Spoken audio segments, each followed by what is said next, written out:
So, my partner and I, we had quite a journey to becoming parents. I don't know why everything is a journey now, like we're all fucking Frodo Baggins. But it was a lot. We went through 5 cycles of IVF, which was a lot of money. It was a great deal of money. None of that shit was covered. And during this time, I got diagnosed with a condition called incompetent cervix, okay? Now, in my cervix's defense, I think it was merely misinformed. What happens is, your cervix goes, this is what a baby weighs, time to go. That's a big problem if you have multiples, and we had a rather tragic outcome. But it is also the way you know that it's the boys who write the medical journals, okay? Incompetent cervix, erectile dysfunction, okay? Like dysfunction sounds like if you just smack the side of it and turn it off and on a couple of times, it might start working again.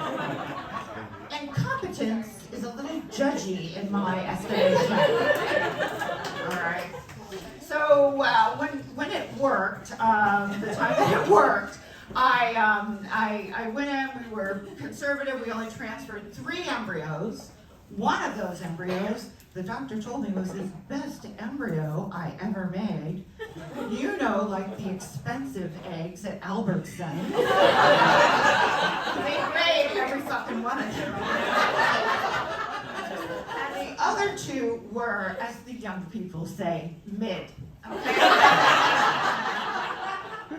So, we threw those up there, we hoped for the best, went back a couple weeks later for an ultrasound, and it was at that point we were well and truly fucked.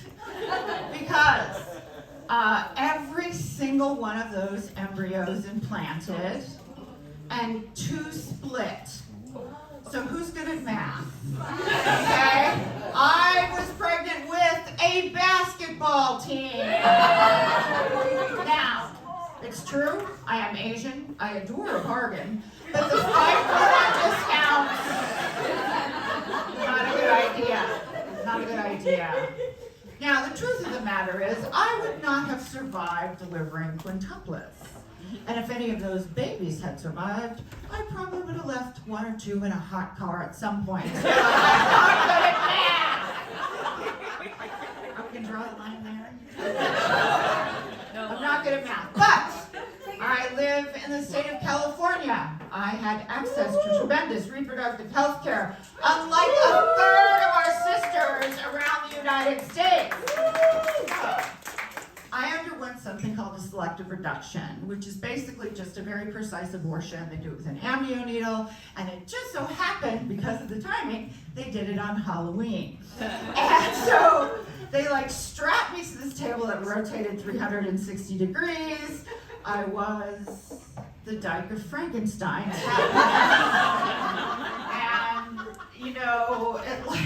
I was very fortunate. It worked out great. I had healthy twin boys. But you guys, it did leave me with this recurring thought. It's an intrusive thought, one you just can't get out of your head, and I've had it for 20 years. And the thought is, I don't know if the doctor left the best 2 in there. You were to see my knuckle draggers. My degree. For Christ's sake, they're not even gay! I took them to all the brunches. How much is one woman supposed to endure? When they were little, I had a lot of shit going on. I was taking care of my 80-year-old mother. I worked full-time at the Wall Street Journal. I had these 2 little gremlins to keep breathing. And so I needed to hire some help, And usually I would get resumes via email, and it would be fine. Most of them are fine. Every once in a while, though, I would get a saucy email address, something like BJBetty6969 at yahoo.com, or eatmeanteater at uci.edu.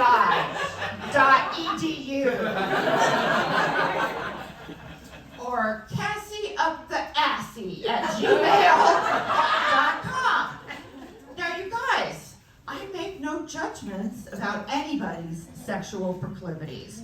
Go with God, enjoy yourself. I hope you have the capability of sucking the varnish off of a bedpost. Okay? Talents everywhere, right?